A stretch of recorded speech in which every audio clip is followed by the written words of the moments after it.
আসসালামু আলাইকুম। আশা করি আপনারা সবাই ভালো আছেন। আজকে আবার নতুন একটা ভিডিও নিয়ে হাজির হলাম। আর আজকে আমি কাঁকরোল দিয়ে আলু দিয়ে ভাজি করব। আর এই কাঁকরোল কিন্তু আমার খুবই পছন্দের একটা সবজি। কার কার কাঁকরোল ভালো লাগে অবশ্যই কিন্তু কমেন্টে জানাবেন। এখন কিন্তু আমি আলু আর এই কাঁকরোলগুলো কেটে নিব। তো এই দেখুন, এখানে কিন্তু আমি কাঁকরোলগুলো এই দেখুন কত পাতলা পাতলা করে কেটে নিয়েছি। আর এখানে কিন্তু আমি দুটো আলুর খোসা ছাড়িয়ে কেটে নিয়েছি। আর আমি কিন্তু বন্ধুরা কাঁকরোল অনেক পছন্দ করি, কিন্তু আমি এই বিচিগুলো কিন্তু ফেলে দিই। আমি কিন্তু এই বিচি খেতে পারি না, আমার কাছে গন্ধ লাগে। এবার আমি এই আলু আর কাঁকরোলগুলো ভালো করে ধুয়ে নিব। আমি কিন্তু বন্ধুরা ধুয়ে রাখা কাঁকরোলগুলো কিন্তু একটা কড়াইতে দিয়ে দিয়েছি। আর আমি কিন্তু জাল ধরিয়ে নিয়েছি। এবার দিয়ে দেবো কিছু কাঁচামরিচ, আর এগুলা কিন্তু আমি ভালো করে ধুয়ে নিয়েছি। আর দিয়ে দিলাম কাঁচামরিচ। এখন দিয়ে দেব স্বাদ মতো লবণ।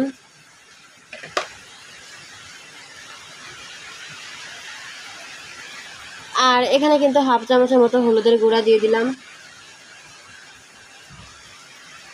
এখন দিয়ে দেব অল্প পরিমাণে পানি। এখানে কিন্তু আমি অল্প পানি দিলাম। এখন আমি একটা খুন্তি দিয়ে কিন্তু একটু নাড়া দিয়ে নিব।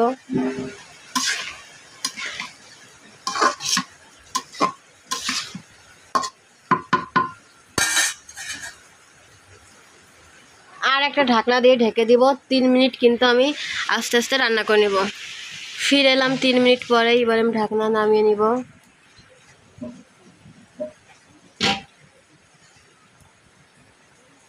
আর এই দেখুন, আমাদের কাঁকরোলে কিন্তু বলক আসছে আর অনেকটাই কিন্তু সিদ্ধ হয়ে গেছে বন্ধুরা।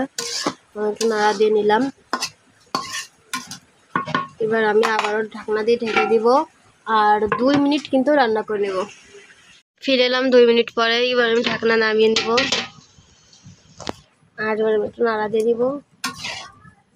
এই দেখুন, আমাদের আলু আর কাঁকরোল কিন্তু সিদ্ধ হয়ে গেছে। আর এখনও কিন্তু অনেক পানি আছে, যার জন্য এখন কিন্তু আমি আর কোনো রকমের ঢাকনা দিব না। এখন আমি এই পানি সম্পূর্ণ শুকিয়ে নিব। তো এই দেখুন, কাঁকরোলের পানি কিন্তু সম্পূর্ণ শুকিয়ে গেছে। এবার এগুলো আমি একটা বাটিতে উঠিয়ে নিব।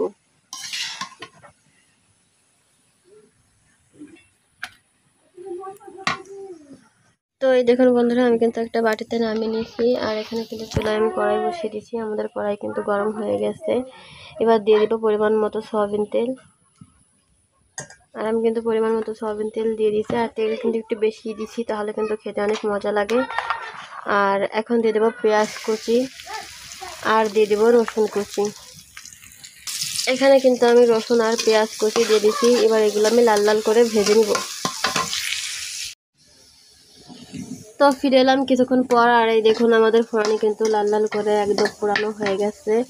এবার সিদ্ধ করে রাখা আলু আর কাঁকরোল কিন্তু দিয়ে দিব। আর এইগুলো দিয়ে কিন্তু এবার আমি 1 মিনিটের মতো ভেজে নেব। ফিরে এলাম 1 মিনিট পর। আর এই দেখুন, আমাদের ভাজি কিন্তু হয়ে গেছে, জল দিয়ে কিন্তু লেগে গেছে।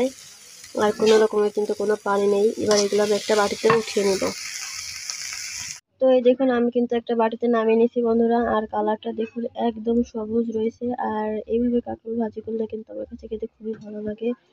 আর কারা কারা এইভাবে কাঁকরোল ভাজি করে খান অবশ্যই কিন্তু কমেন্টে জানাবেন। আর ভিডিওটা ভালো লাগলে like, comment, share and subscribe করবেন। ভালো থাকবেন। আল্লাহ হাফেজ।